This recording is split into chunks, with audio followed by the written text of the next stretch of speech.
Welcome to On the Edge with April Mahoney Brains. Here, this is the spot where the conversation is pointed, the guests are sharp, and the responses are never dull. Welcome home, Brains. There's only one requirement to hang out on the edge, is that you open your big brain and close your small mind. Did you bring your thinking caps? It's time to put them on, because the conversation starts now. So what is going on in South Park? Well, it's a beautiful day. I know, girl, we live in paradise, don't we? We do. Sorry, all you people that don't have California weather, but we pay for it though, don't we? Yeah. Yes, we do. We do, but I get to wear no sleeves today, which feels really I get to wear a funky hat and go outside. I'm gonna go out to the beach and just kind of go. After I come back from being on the edge, the place where the conversation is pointed, the guests are sharp, and the responses are never dull. Brains, we got a winner in the house. Oh, yes. That is Amanda Cogan, in case you didn't know. She does so many things, and I'm going to question her. You know? And I told her, don't get crunchy. I'm going to ask her some deep questions that I don't understand, and I want to know. I want to know what's rattling around in her brain. We're going to talk. She's a podcaster. She's a hell of a musician. And in addition to that, she's a coach. I want to know what makes her think that she can do all of that and do it right. Let's start with your story. How you doing, Amanda? Doing so great. Thank you, April, for having me. I'm glad to have you, girl. I'm so glad that we're both here in San Diego. We have to get together. There's some great little restaurants over there in North Park. Great little Italian spot. Now we can get out. Yes, we should definitely do that. I would love that. Absolutely. All right. So start with your story. Tell my brains who you really are. Who I really am. All right. Well, I started out as a shy little girl in San Diego. I have two older sisters, and I always was kind of the follower. And it's been a journey to really find my own place. And so I would say that the most important parts of my journey are becoming an open mic host when I was in my 20s and doing that for about 6 years. That really helped my network in San Diego of musicians and opened up all these opportunities for me to host 6 other open mics in San Diego. Where did you do open mics at? Have you ever done it at the Queen Bee, or what was that other place right there in North Park on 30th I used to go to? I did the office in North Park. I had an open mic there for a minute. Queen Bee's I have played at, but never hosted an open mic there. I did host one at South Park Abbey, which is now Fernside. That was where it was many, many years of hosting there. And then a few other places that shut down that are no longer with us. I know what's up with the poets. You know, we don't have nowhere to get down no more, and live music. I know. And now open mic scene, it's kind of tricky with sharing a mic, so we've been doing a virtual open mic here and there throughout COVID that a friend of mine has run. So are you doing some stuff down in Ocean Beach? In Ocean Beach, I never hosted anything in Ocean Beach, even though I lived there for OB and 7 years. Yeah, Escondido, they're fearless. They don't, they're metaphysical. They don't give a damn about nothing. They will come out and fight the evil. Yes, okay, so I'm sorry. Continue with your journey. So you did some open mics, and what else? Yeah, so this was all after college, but college for me was just a stepping stone because I was a communications major, which meant very little. So yeah, ran my open mic, and then I went to a self-development training course that I did all of the levels. It's kind of like Landmark, if you've heard of that, but went through the entire program, which is about 3 months in total, and really started transforming my life in terms of the way I thought. I became more open-minded. I grew up super religious, so church was always in my life, but as I grew and expanded my mind. Absolutely. I became a little more spiritual. Yeah. And a little less confined. Things I tell the brains every time. Religion is a set of guidelines. It's your GPS, but the ultimate goal is spirituality, and it's okay. Yes. Because you could have been your life turned out a whole different way if you had not had some sort of discipline and some sort of structure. It might have been, Absolutely. overkill, but you had a foundation. And so thank your parents for the foundation. Oh yeah.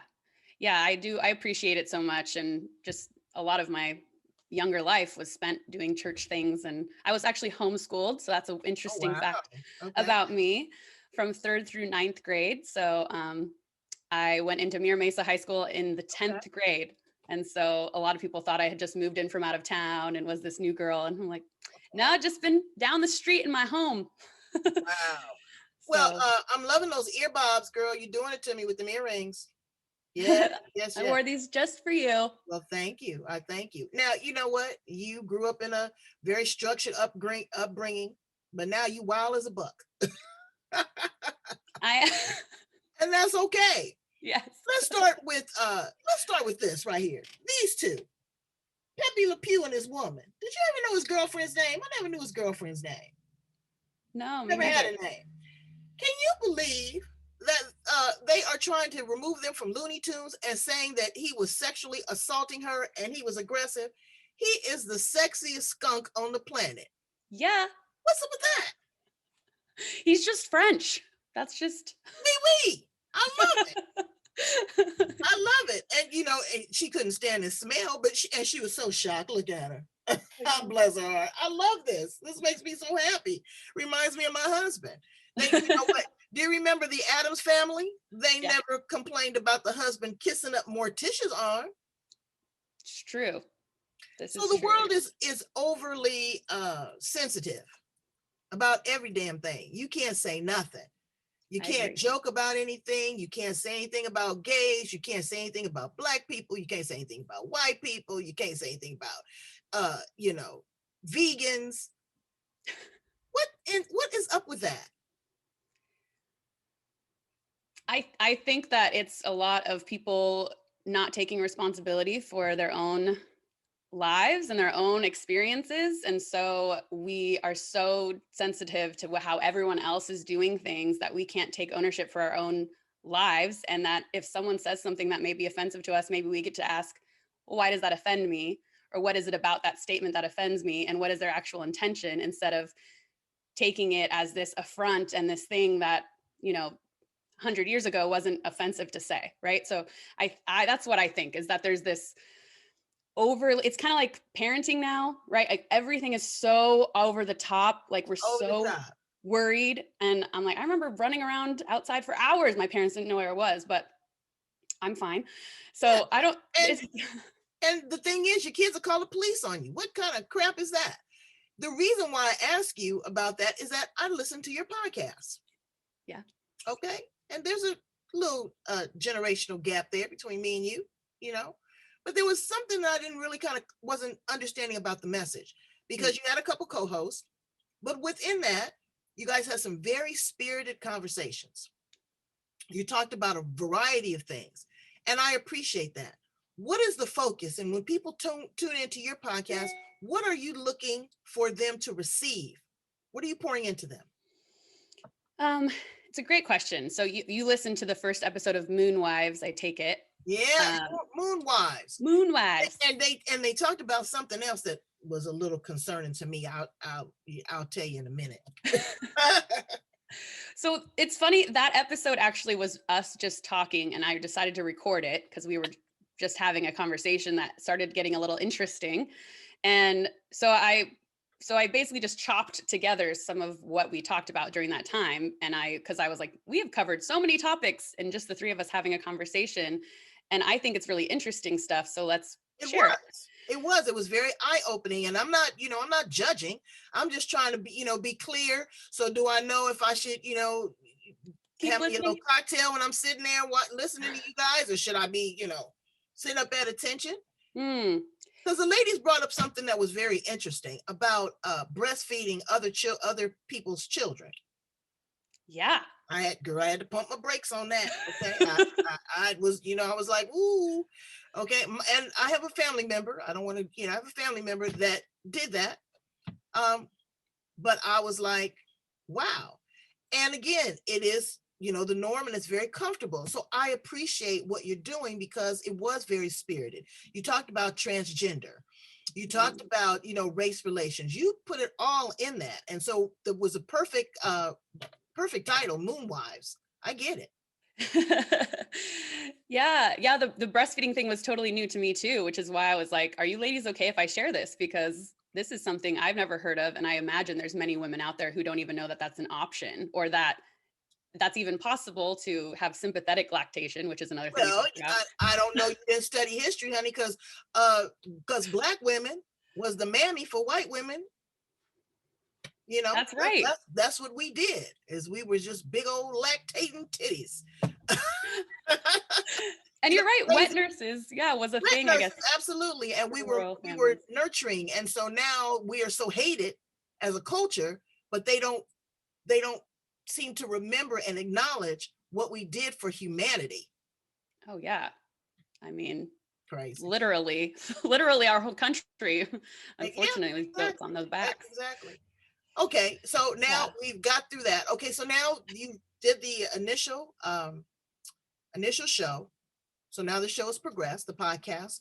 Tell me what your focus is now. I would say, if I could just say it in a nutshell, is applying ancient wisdom to modern day living. So one of my co-host, Sierra, is an herbologist. She creates all her own infusions. She makes CBD lotions. She makes her own facial creams. Like, that's her jam, is making her own things, because she doesn't love all of the products that are out there. And so she makes them all natural. And then Allie is my other co-host, and she is trained as a journalist. She loves researching, loves science, is a creative writer. So she adds in this, talking to the experts. What do they think about a topic? And then I'm the mindfulness coach, who sort of takes in all of the things that we're talking about and applies them to the big picture. And so that's what I would say is, when you listen to Moonwives, it's really three women's journey. We're talking about our lives, our experience, and it happens to relate to a lot of people, I think. And so, so the idea is that you get to hear a little bit of conversation that maybe you don't hear often, or maybe your friends don't talk about, but you're interested in, and you wish people would talk about. And so there isn't really a total structure as yet, but we are working towards doing like monthly themes. I love the abstract, because I host a variety show. And that is what's going to, can sustain you. I mean, you can only talk to people about nutrition for 6 months. And then after that, you've covered every supplement and everything else. Entrepreneurs, it's great, but what is their niche? So I get that. I'm not trying to give you a hard time as an experienced podcaster of 15 years. But again, I want people to tune in. I want them to really gravitate to your message. And if it's freestyle, I respect that. Yeah. I would just say it's mostly geared toward women. So men, beware. You'll hear things that women maybe don't. They want to tune in because they want to know what's going on. I don't know if they got the message, but we're taking over the planet. There's no more of this going on. Do you know my spiritual vision for the world? What is it? It's that through women leadership, we heal our planet. Well, we will, because we are in the age of Pisces now. We move from we move from Aquarius. Yes. And it's a much gentler, kinder vortex. But you know what, Amanda, if women don't change, it's still going to be a problem. Because I see some of these women that are straight up hellions. Yeah. They are. I mean, you know what? They still have the racism. They still have the sexism. They still have the classism. When I worked in corporate America, I was pushed up on and disrespected and cheated by more women than men. Yes, I said it.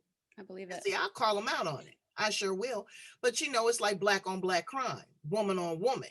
You can't say sexual assault, or you can't say that you were, it was because you were a woman, because it's a woman. But we need to get it together too.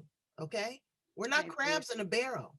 We really need to lift one another up and support one another. We're not one-legged stools. And so young people like you and young millennial women like you are the future. And so, you really have to stay out there. You have to be vigilant. You have to be strong. You have to be courageous and still have a sense of humor. Yeah. Yeah. And play Yeah. some good ass music. And that's what you do. Baby, let me tell you. Now, I listen to that too. Okay. Tell me about your music. Oh, my music has been, writing songs for me when I was young. I used to just open my mouth and sing, and words would come out and melodies would come out. And so when I finally learned guitar and started figuring out how to create music around the melody and words and stuff, it really is this cathartic thing for me. It's very much my diary. So almost every song I've written has a personal story behind it. Some are friends' stories or things that I just created out of my mind. But for the most part, they're things that I relate to other people. And it's kind of contemporary folk is what I call it when I'm playing live. My album, I went a little bit of a different direction because I had a producer who wanted to get a little weird on it and add in a lot of instrumentation. So the song I sent you is pretty close to how I play it live, but the other songs that I've put out have a little more pizzazz to them, which I really like. I thought it was absolutely beautiful. Absolutely beautiful. Yeah. Tell me a little bit about the song, Brains. We're going to play it for you. Yay. So Little Things is a song I wrote about, I would say 6 years ago. And sort of around a man I was dating who was very sweet to me and always wanted to cook me dinner and take me out and treat me like a queen, and just would always have these little things that he would do and sort of wore me down over time. And you ended up dumping him? I have, yeah, we did not stay together, but this song is now one that when I play it, for me, it sort of carries over into all of my relationships with men, like my friendships, all the things that it's a little bit more of a big picture now, but. All right. Yeah. Well, Brains, we are about to enjoy Little Things by Amanda Cogan. Stay here, close on the edge. We'll be right back.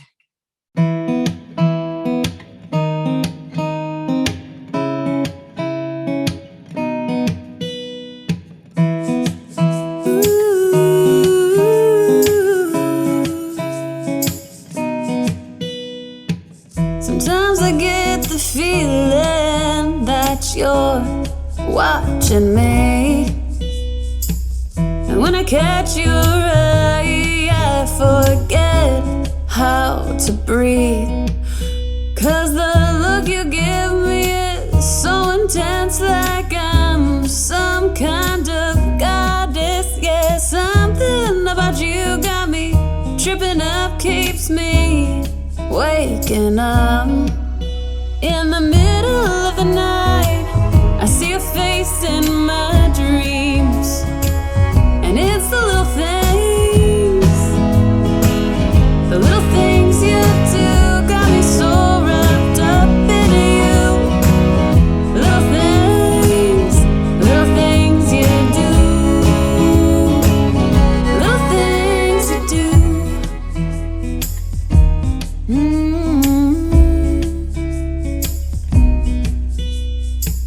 It's the way you smile and give me a wink, like you've got a secret you're keeping. The way you touch me, oh, so softly. The way you twirl my hair in your fingertips, absent-mindedly. And you know I love it when you call me those pet names. Yeah, it's the little things, the little things you do, got me so wrapped up in you. Little things you do,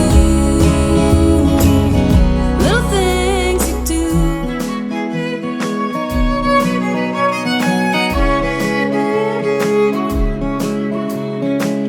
Well, there's no way I was looking for this, but there's something about you I just can't resist.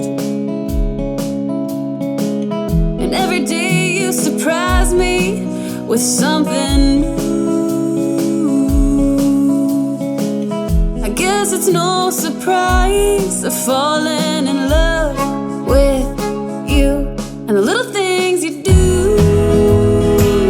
The little things you do got me so wrapped up in you. Little things you do. Little things you do.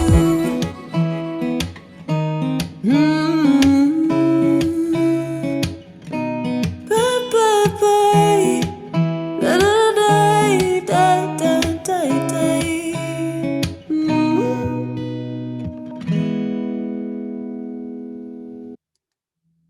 Amanda, that was sexy. That was sultry. That was amazing. I Hmm. love that. That's going to be a hit. But the music industry, I just had one of my friends on the show here. He's a music publisher. I'm going to hook you guys up. Ooh, thank Yeah, you. he's written for the Whispers and, Billy Preston. Oh, yes, he's big time. That's But amazing. the music industry is so challenging right now to get a record deal, to get out there. What are you doing to really promote your music? I mean, if you're serious about this, what are you doing? You got to go full throttle. I do. And I want to say that COVID has prevented me a little bit in that, and also getting my coaching business up and running. So the recording process has been running in the background of all these other things. And so now you're right. It's time to be like, all right, so who wants to hear my stuff? So being on here is one of the ways. I plan on using a playlist eventually, releasing it to my friends on social media. And the idea is when we can have a little bit more of a gathering to actually have a release party where we can gather and people can listen and hear the live version and then get the new one. Good. Do you play with a band, or are you mostly acoustic or solo? Right now, I usually play with either my significant other, who also plays guitar and sings, or Chemo Shim, who plays cajon. And he's in San Diego. He's been playing around these parts for many, many years. He's amazing. So, Well, that's good. That's yeah. good. I'm looking forward to that. I really am, because the music is really amazing. You got a beautiful Thank voice you. and a lot of talent. I play the guitar. Girl, don't ask me to play for you. It's hard, muscle memory, remembering your chords, you're strumming, you're singing, then you're patting your foot at the same time and trying to make it sound like the record. Girl, it's no joke. So I Yeah. commend you. It's really good. But I started playing because I wanted to stimulate my mind. I wanted to stimulate my brain. I didn't want it to get old and crusty. Mhm. So I said, well, let me try something new. And I have bought this great guitar I found at a yard sale for $5, and it is beautiful, case and all. What? I said, let me do this. I've got I got drums here, I got flutes, all kinds of stuff. I could have my own band. So Love now it. you are also coaching. Yes. Let me Mhm. ask you a question. How old are you? 33. 33. It's a baby. Mhm. What makes you the subject matter expert on anything that you can coach somebody else? Say a woman 50.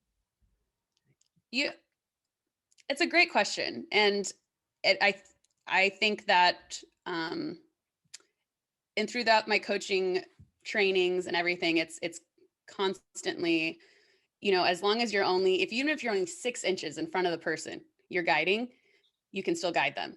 So it's really like, I don't have to be perfect. I don't have to have all the answers, but I do have to have an open mind and be willing to put in the work on myself and really tap into my intuition so that I'm listening to the person as their soul is speaking and not the person speaking. So you may be 50, you may be 60, you may be 20, but your soul and I can still speak on a different plane than our minds can, I believe. So honestly, my favorite group of women to work with is women over 45, because there's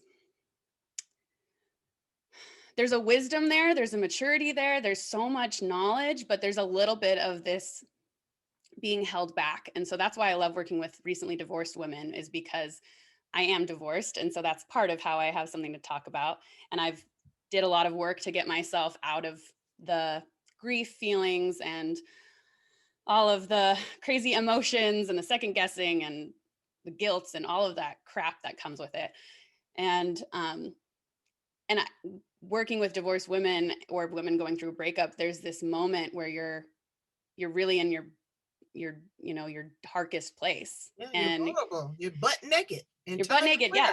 Everything's burned down around you. But the beauty of that is that you now get to rebuild the way you want to. Absolutely. And finally, you can look at yourself and say, is this the woman I want to be? Have I been the woman I want to be for this amount of time? No, yes. Okay. Well, this is what I do want to be. And now I'm going to take action to make that happen without anyone telling me I can't, or telling me that they want me to stay the same, or that that's not working for them. So that's where I appreciate your honesty and your candor, because there's a lot of people that like to use that big $25 word that they're a coach. And baby, you can't coach if you're a trainee. So I like the fact that you are open to your clients to accept their wisdom. Oh yeah. To walk with them and hold their hand, through their soul journey. I had one young woman that, wanted to be on my show. She was a relationship coach. Well, I've been married to Mr. Magnificent for 36 years. Okay, this is me and him. And, I was like, okay, I wanted to be open-minded. I said, now what in the world could she teach me? Girl, she taught me about catfishing, online dating, why people take pictures of their junk and send them to one another, what the culture was. Because again, heaven forbid that I'm out there, I wouldn't even know where to begin. I still be putting on my lipstick and my little short skirt and try to go and bat my eyes, but that's not what's happening no more. So again, you can learn, Brains, and that's why I asked her that question. You can learn from someone younger than you. You can also absorb the wisdom from someone older than you. You don't have to be pigeonholed and just coach with somebody that, oh, okay, well, 50-year-old. No, you want to know what is up and coming and what's trending, what the music scene is like, what's up on with the Moon Wives, all of that stuff. And this is where you can find it, right here with Amanda Cohen. So thank you so much, baby, for being here on The Edge. Tell my brains how to get in contact with you. Yes. So you can find my website at amplifyyourself.life. That's 2 Y's. That's my coaching business. You can email me, amanda@amplifyyourself.life. Or if you're interested in relationship recovery group, look up Reignite on Eventbrite. Or if you want to tap into your intuition and meet up with some other ladies who are rocking and ready to let out their wild side, you can look up Wildish Women on Eventbrite. And those are monthly meetings that I host as well. And I'm going to put all the links down there, and I'm going to put her website at the end of this. Brains, go and check it out. You don't know what you don't know. Okay. And we don't know everything. That's my next book, 365 Days. I have been documenting what I learned new and how it applies to my life, good, bad, or indifferent, for 365 days. Wow. And because you do. Just really kind of sit back and think about that. And I love you. I love exploring your music. We want to hear more about it. When the EP, is the EP complete? Not yet, but it should be done by the end of this month. What does EP mean? Extended play. Oh, now I have to write that down. This is my next thing that I've learned what EP means. Yeah. So I am so proud of you. I really, really am. And we're going to get together and talk whenever we get an opportunity and can come up for air right here on The Edge. Woo! Okay. And we are the place where the conversation is pointed, the guests are sharp, the responses are never dull, and we share, we like, we follow. All right.